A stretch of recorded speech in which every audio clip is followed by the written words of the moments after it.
أعوذ بالله من الشيطان الرجيم بسم الله الرحمن الرحيم Bismillahirrahmanirrahim. Assalamualaikum warahmatullahi wabarakatuh. Alhamdulillahirabbil alamin. Salatu wassalamu ala asrofil anbiya'i wal mursalin wa ala alihi wa sahbihi rasulillahi ajma'in. Rabbi shrah li sadri wa yassir li amri wahlul 'uqdatam min lisani yafqahu qawli. Alhamdulillah, puji syukur kita ucapkan kehadirat Allah Subhanahu wa taala yang sampai hari ini Allah masih memberikan kesehatan kepada kita semua. Salawat dan salam kepada Nabi Allah Muhammad sallallahu alaihi wasallam. Allahumma salli ala Muhammad wa ala ali Muhammad. Uswatun hasanah buat kita semua, contoh suri tauladan hidup untuk seluruh umat manusia. Saudara sekalian, pada kesempatan kali ini kita akan mencoba memberikan satu jawaban terhadap pertanyaan yang diajukan oleh saudara kita. Ini pertanyaannya dalam kiriman yang dia sampaikan secara japri ke saya. Bunyinya pertanyaannya begini. Assalamualaikum warahmatullahi wabarakatuh, Pak Ustadz. Teman saya punya teman. Temannya ini cowok Islam dan mau menikah dengan cewek Kristen. Keluarga si cewek tidak restu dan tidak bisa pindah agama. Nah, itu kasusnya demikian. Maka pertanyaannya pertama, bagaimana status pernikahan mereka secara negara? Ya, pertanyaan yang kedua, bagaimana status kekeluargaan mereka jika si cewek masuk Islam? Dan pertanyaan yang ketiga, bagaimana status anak mereka nantinya jika mereka tetap menikah beda agama? Baik, ini pertanyaan yang diajukan oleh saudara kita berkaitan tentang pernikahan beda agama. Baik, kasusnya yang laki-laki beragama Islam, lalu yang wanita beragama Kristen, dan orang tua dari yang wanita tidak memberikan restu dan juga dilarang untuk berpindah agama atau berpindah keyakinan ke Muslim. Ya, pertanyaannya tadi kan bagaimana status pernikahan mereka secara negara? Yang ditanya secara negara ya. Baik, sebetulnya kalau secara negara, pernyataan itu kalau saya tidak salah ada SEMA. SEMA itu surat edaran Mahkamah Agung.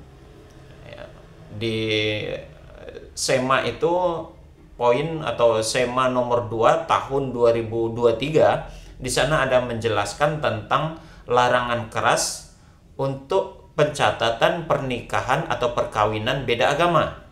Jadi secara tata negara sebetulnya negara tidak memberikan izin adanya pernikahan beda agama. Ya. Kalau kita merujuk kepada ajaran Islam jelas dengan tegas itu melarang, ya. Di dalam Islam tidak diperbolehkan pernikahan terjadi karena beda agama. Kalau ditanya di mana dasar atau alasan pelarangan itu secara syariat, ada di dalam surat Al-Baqarah ayat 221. Di situ jelas bunyinya, wala tankihul musyrikati hatta yu'min, ya. Wala amatum mu'minatun khairum min musyrikatin walau a'jabatkum. Wala tankihu musyrikina hatta yu'minu wala 'abdu mu'minun khairum min musyrikina walau a'jabakum. Ya. Itu potongan ayatnya begitu. Jadi ayatnya ini cukup panjang, jadi kita baca setengah berkaitan tentang pernikahan beda agama saja. Artinya, dan janganlah kamu menikahi wanita-wanita yang musyrik, ya, sebelum mereka beriman. Sesungguhnya wanita yang budak dan beriman itu jauh lebih baik daripada wanita yang musyrik. Demikian juga sebaliknya, janganlah kamu menikahi laki-laki yang musyrik, karena sesungguhnya budak, ya, budak yang beriman itu jauh lebih baik daripada laki-laki yang musyrik.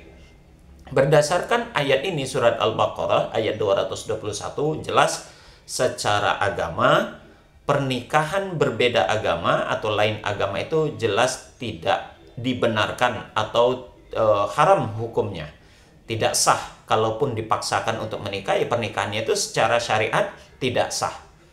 Kalau secara tata negara, berdasarkan SEMA nomor 2 tahun 2023 juga ada pelarangan, ya, ada dikeluarkan oleh Mahkamah Agung tentang pelarangan mencatat pernikahan yang berbeda agama. Ya, kalau ditanya kenapa itu sering pada kenyataannya banyak juga pernikahan beda agama itu terjadi, yaitu itu terlepas dari ketetapan hukum yang sudah diberikan, ya. Yang jelas baik secara agama maupun secara tatanan pemerintah negara itu ada larangan untuk menikah beda agama.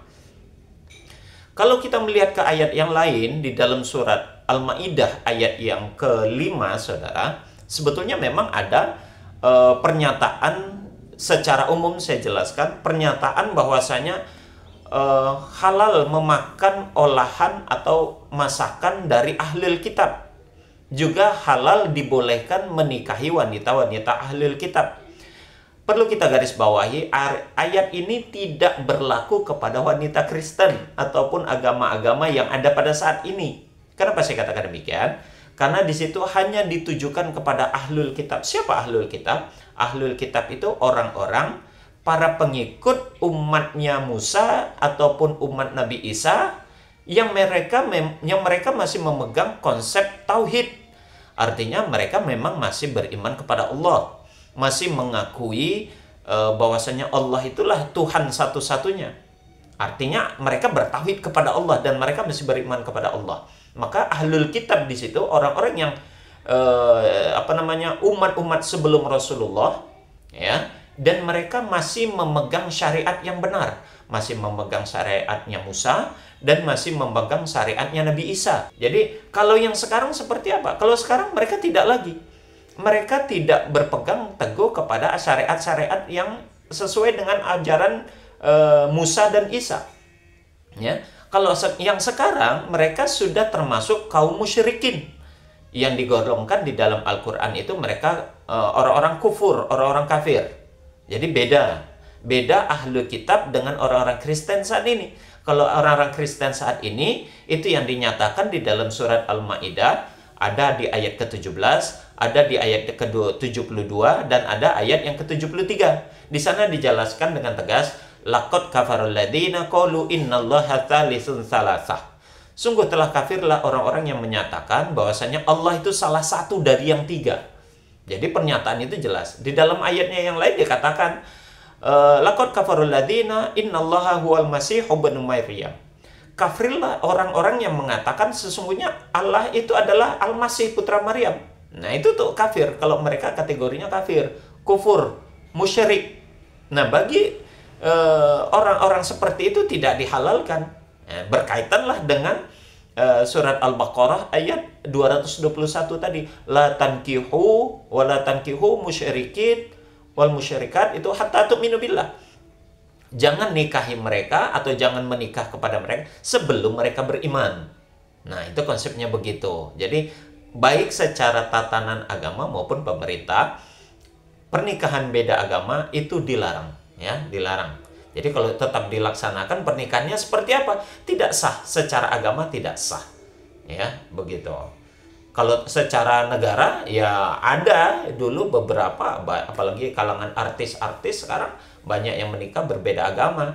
Sebetulnya pernikahan itu bukan sah atau tidaknya itu bukan negara yang menjatuhkan, tapi agama. Ya. Kalau secara syariat, secara konsep keagamaan dilarang, ya apapun kata negara, tetap itu haram hukumnya dan tetap tidak sah kalau dilaksanakan. Nah, itu. Lalu pertanyaannya yang kedua tadi, bagaimana status kekeluargaan mereka jika si cewek masuk Islam? Berdasarkan surat Al-Baqarah ayat 221 yang kita jelaskan tadi, kalau yang wanita itu masuk Islam sebelum dia menikah, maka pernikahannya sah. Ya. Karena memang hatta tu'minu billah. Ya, sebelum mereka beriman kepada Allah. Jadi sebelum menikah ya silakan masuk Islam dulu, setelah itu baru laksanakan pernikahan. Kalau seperti itu sah jatuhnya. Tapi ketika dia menikah dulu, setelah pernikahan, setelah resmi baru dia masuk ke dalam Islam, pernikahannya masih tergantung tidak sah. karena dia belum masuk Islam sebelum dia menikah. Nah, jadi kalau mau sah, dia Islam dulu baru adakan pernikahannya. Begitu. Itu pertanyaan yang kedua. Lalu pertanyaan yang ketiga, bagaimana status anaknya jika mereka tetap menikah dalam kondisi berbeda agama? Begini, pernikahannya saja sudah tidak sah, ya, maka rentetan-rentetan aktivitas selanjutnya itu tetap dianggap tidak sah. Termasuk kalau seandainya dia memiliki anak, anak itu terlahir dari sebuah pernikahan yang tidak disahkan secara syariat, secara agama, ya. Maka kalau jatuh kepada hukum anaknya, ya anak itu tidak ada memiliki hukum. Kalau konsep hadis Rasulullah, ma min mauludi illa yuladu alal fitrah. Anak itu terlahir dalam kondisi fitrah. Fa'abawaihi, ya kedua orang tuanya yang menyebabkan dia itu Majusi, Nasrani ataupun Yahudi.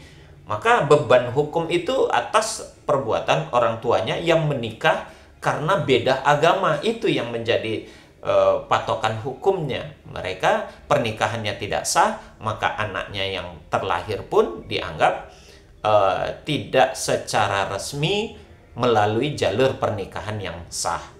Nah, kalau seandainya itu, apa kaitannya dengan hukum-hukum berikutnya? Maka anak tersebut tidak berhak mendapat waris dari bapaknya yang tadi itu, yang pernikahan beda agama tadi. Tidak ada dapat hak waris.